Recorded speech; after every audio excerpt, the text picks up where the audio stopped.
मोदी जी प्रधानमंत्री बने और अमित शाह जी को जब से ताकत मिली है तब से पूरे देश में वो अलोकतांत्रिक कार्य हो रहे हैं जो नहीं होने चाहिए। विजन लेस पॉलिटिशियंस हैं ये सारे के सारे लोग। इनके पास कोई विजन नहीं है कि देश कैसे चलेगा। देश का युवा और किसान जो है वो इस बात को तय कर चुका है कि 2024 में इन ऐसे लोगों को सत्ता से बाहर करेंगे।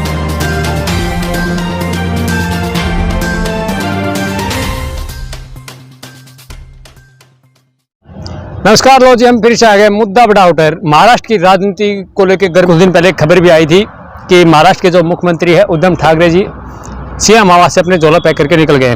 किस प्रकार देखते हैं आनंद जी? देखिए, 2014 में जब से भारतीय जनता पार्टी की सरकार इस देश में बनी है और नरेंद्र मोदी जी प्रधानमंत्री बने और अमित शाह जी को जब से ताकत मिली है तब से पूरे देश में वो अलोकतांत्रिक कार्य हो रहे हैं जो नहीं होने चाहिए। अलग अलग राज्यों की सरकार जो स्थिर सरकारें हैं उनको अस्थिर करने का काम जो है वो अमित शाह जी और नरेंद्र मोदी जी जो है ऑपरेशन लोटस के तहत जो है वो तरह तरह से कर रहे हैं। पहले उन्होंने मध्य प्रदेश की जो चुनी हुई सरकार थी, लोकतांत्रिक सरकार जिसको हम कह सकते हैं, कमलनाथ जी के नेतृत्व में जो सरकार चल रही थी, जनता के विकास के काम हो रहे थे, उस सरकार को गिराने का काम किया। कर्नाटक में किया, राजस्थान में इनका फेल हुआ। काफी दिनों तक 35 दिनों तक संघर्ष चला और आखिरकार जो है वो लोकतंत्र की जीत हुई, कांग्रेस पार्टी की जीत हुई और राजस्थान में जो है ये लोग फेल हुए। अब इनका जो अगला निशाना था वो महाराष्ट्र था। महाराष्ट्र में पिछले 2 वर्षों से जो स्थिर सरकार थी, आप देखिए महाराष्ट्र में पिछले 2 वर्षों में किसी प्रकार के कोई दंगे नहीं हुए हैं, कोई आंदोलन नहीं है। आम आदमी पूरी तरह से खुश है।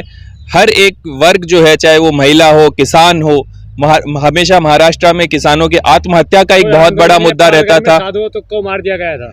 देखिए, वो असामाजिक तत्वों का काम था और जिन लोगों ने भी वो काम किया उन पर जो है वो कठोर कार्रवाई करने का काम जो है वहां की सरकार ने किया। हर एक वर्ग जो संतुष्ट था, उन तमाम लोगों की जो है वो अपेक्षाओं के अनुरूप जो है कांग्रेस पार्टी और वहां की जो गठबंधन की सरकार थी हमारी, उसने किया। और अब इन्होंने जो है ईडी का जो डंडा चलाकर वहां पे जो है अस्थिरता लाने का काम किया है, वो बिल्कुल नेक नहीं है, बिल्कुल गलत है। आपने जिक्र किया ऑपरेशन लोटस का, क्या मतलब है इसका? सरकार ने तो ऐसा कोई ऑपरेशन चला ही नहीं रखा। आप अपनी तरफ से कोई भी ऑपरेशन बना के उसको पेश कर रहे हैं। देखिए, ऑपरेशन लोटस जो है इन्होंने 3-4 राज्यों में चलाया, जहां पर इनको 2-3 राज्यों में कामयाबी भी मिली। लेकिन अब महाराष्ट्र के जो विधायक हैं उनको जो है तरह तरह के प्रलोभन देकर और उनको जो है किडनैप करने का काम कर रहे हैं वहां पे।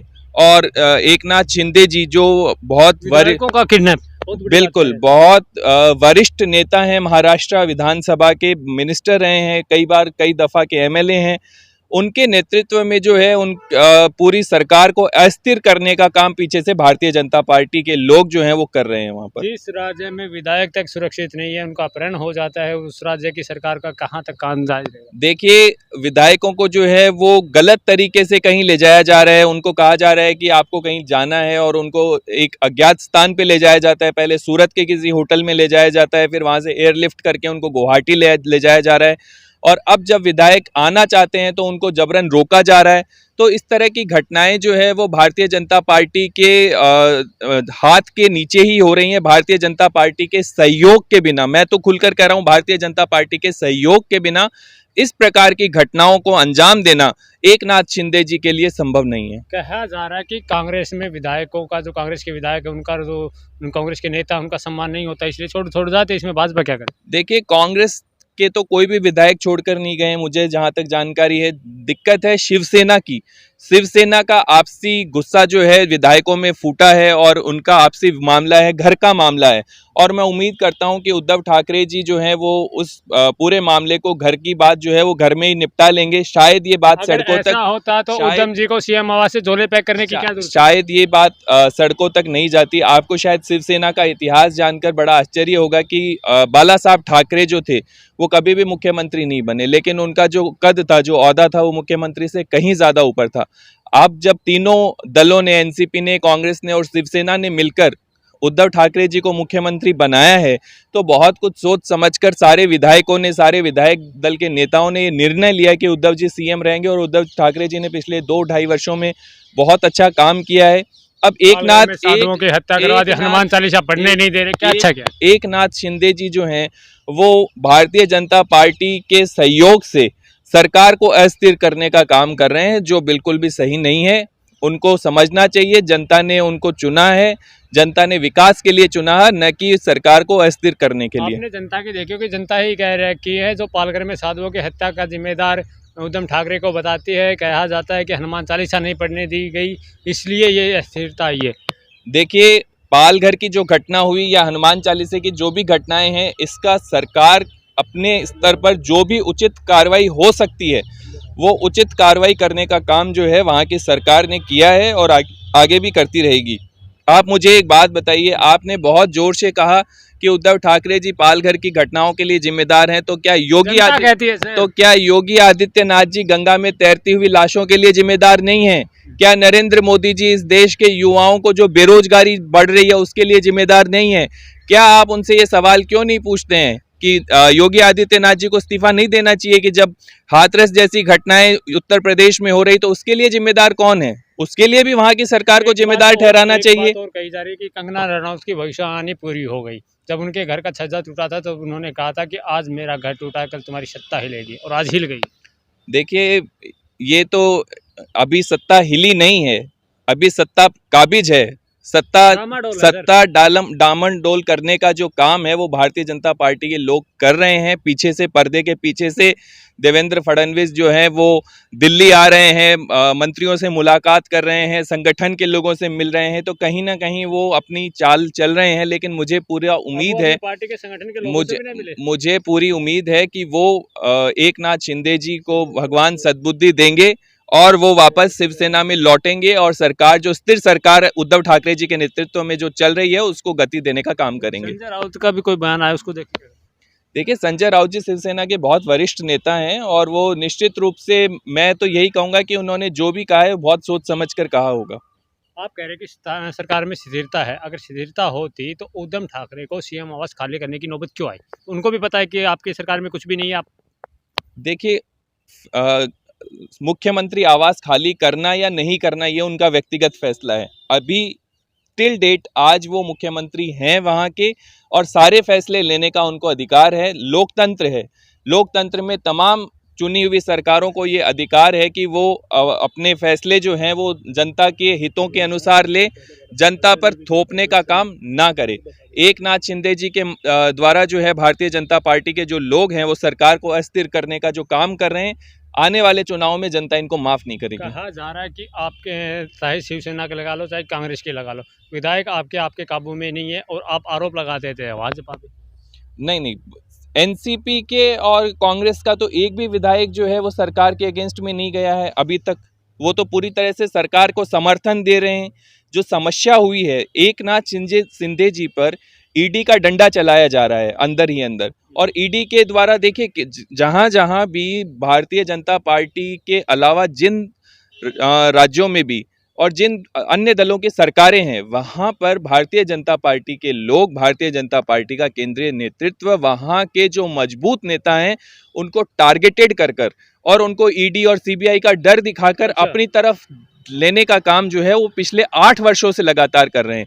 और अब जनता समझ चुकी है इनके इन हथकंडों को। जनता तो साथ है उनके। जनता कहाँ साथ है? जनता ने तो इनको नकारा है। सिर्फ 41% लोगों ने इनको चुना है, 59% लोगों ने तो इनको नकारा है देश में। तो मुझे नहीं लगता कि महाराष्ट्र की जो सरकार है वो अस्थिर है। महाराष्ट्र की सरकार पूर्ण रूप से स्थिर है।